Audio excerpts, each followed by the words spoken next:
नमस्कार, जय Shiv, praise the lord, hallelujah. प्रभु यीशु मसीह के मधुर नाम में आप सभी को प्रेमी सलाम। जय शिव मानव सेवा में आप सबका हार्दिक स्वागत है। आज मैं आपके सामने और थोड़ी सी बातें लेकर आना चाहता हूं और आपको उत्साहित करने वाली बातें बताना चाहूँगा। विशेष करके इंसानों को क्या करना चाहिए, एक दूसरों को उत्साहित करना चाहिए और गिरे हुए को उठाना चाहिए और आगे उसे बढ़ाना चाहिए और कमज़ोरों को बल देना चाहिए, उत्साहित करना चाहिए और उन्हें लगातार प्रभु के बातों में ले जाना चाहिए। उन्हें जो आवश्यकता है वो ज़रूरतमंद उन्हें ज़रूरत पूरी करना चाहिए। उसकी जो आवश्यकता है प्रभु यीशु के नाम में पूरा होना चाहिए। अगर है तो ज़रूर उसकी हेल्प करें। साथ ही साथ मैं इतना कहना चाहता हूँ, भारत देश में हुल्लड़े मच रही है। तेरा मेरा धर्म के विषय में बहुत सारी बातें छेड़ाछाड़ की जा रही है और मारपीट किया जा रहा है, दंगा प्रसाद किया जा रहा है, आतंकवाद हो रहा है जगत भर में। संसार को सुधारने पर लगे हुए हैं मेरे भाइयों बहनों। संसार को नहीं बल्कि संसार में रहने वालों को सुधारने की ज़रूरत है। और संसार भर में लोग बिगड़ते चले जा रहे हैं और उसमें कोई ध्यान नहीं दे रहा है। और खासकर तो मन के ऊपर टारगेट होना चाहिए। इंसान का मन सबसे ज़्यादा बदलाव होना दिखना चाहिए। मैं आपको बताना चाहता हूँ, जब प्रभु यीशु मसीह का नाम इंसान लेता है तो उसका क्या होता है मालूम? उसका जीवन बदलता है, उसका उद्धार होता है, उसे पाप की मुक्ति मिलती है, आज़ादी मिलती है, स्वतंत्रता मिलती है और वो खुशी मंगल में जीना शुरू कर देता है वो इंसान जो यीशु मसीह का नाम लेता है। यानी कि रोमियो 10 का 13 वचन बीच में भी मैं गए दिनों में भी आप सबको सुनाने के लिए कोशिश किया था, बल्कि आपने अनसुनी की। इसके कारण और झगड़े पर झगड़ा और विरोध पर विरोध सुनने के लिए मिल रहा है। ध्यान दीजिएगा मेरे तमाम भाइयों बहनों, क्योंकि जो कोई प्रभु का नाम लेगा वह उद्धार पाएगा। कौन उद्धार पाएगा? चाहे कोई भी जाति धर्म का हो, चाहे कोई भी रंग रूप का हो, चाहे वो कैसा भी हो, लेकिन अगर प्रभु का नाम लेगा यानी यीशु मसीह को उद्धारकर्ता के रूप में उसे लागू करता है अपने जीवन में, तो उसका क्या होगा? उद्धार होगा। उद्धार होगा। इस संसार भर में कोई भी उद्धार खरीदने से भी नहीं दे रहा है और ना ही कोई उसका दावा कर रहा है उद्धार का, और ना ही कोई जन्नत यानी स्वर्ग देने के लिए कोई दावा नहीं करता। केवल यीशु मसीह के हाथ में है स्वर्ग और पृथ्वी का अधिकार। मत्ती 28 का 18, 19, 20 में आप देख सकते हैं मेरे तमाम भाइयों बहनों। उसमें क्या है? यीशु मसीह के हाथ में स्वर्ग और पृथ्वी का अधिकार है।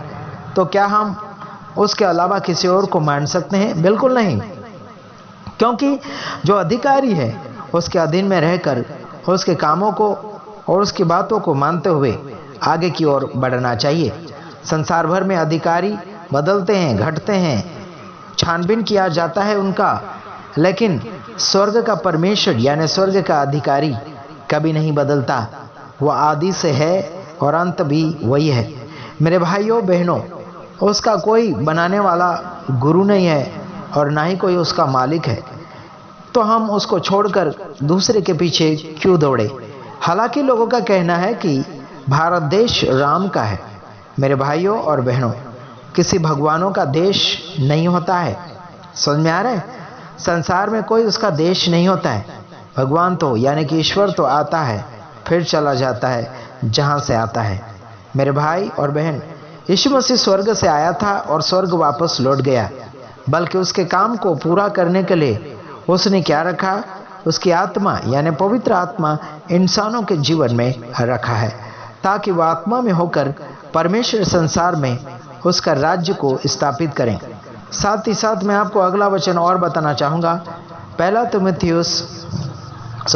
पहला थिस्सलुनीकियों उसका 5 अध्याय उसका 14 वचन मैं आपके सामने पढ़कर सुनाना चाहूँगा। और हे भाइयों, हम तुम्हें समझाते हैं कि जो ठीक चाल नहीं चलते उनको समझाओ, निरुत्साहित को उत्साहित करो, निर्बलों को संभालो, सबकी ओर सहनशीलता दिखाओ। मेरे भाइयों बहनों, यह वचन क्या कहता है? यहाँ पर किसी का जाति धर्म का भेदभाव नहीं किया गया है, बल्कि ये इंसानियत के नाते एक बात आपको मिल रही है। यहाँ पर लिखा गया है कि क्या करें। और हे भाइयों, हम तुम्हें समझाते हैं। क्या करते हैं? हम तुम्हें समझाते हैं। क्या समझाते हैं? जो समझ में नहीं आया।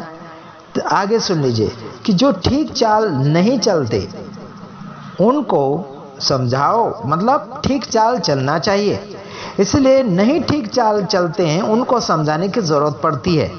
आज संसार भर में उल्टी चाल चल रहे हैं तो इनको समझाने की जरूरत पड़ती है। और नहीं समझते हैं तो क्या करें उनका, है ना।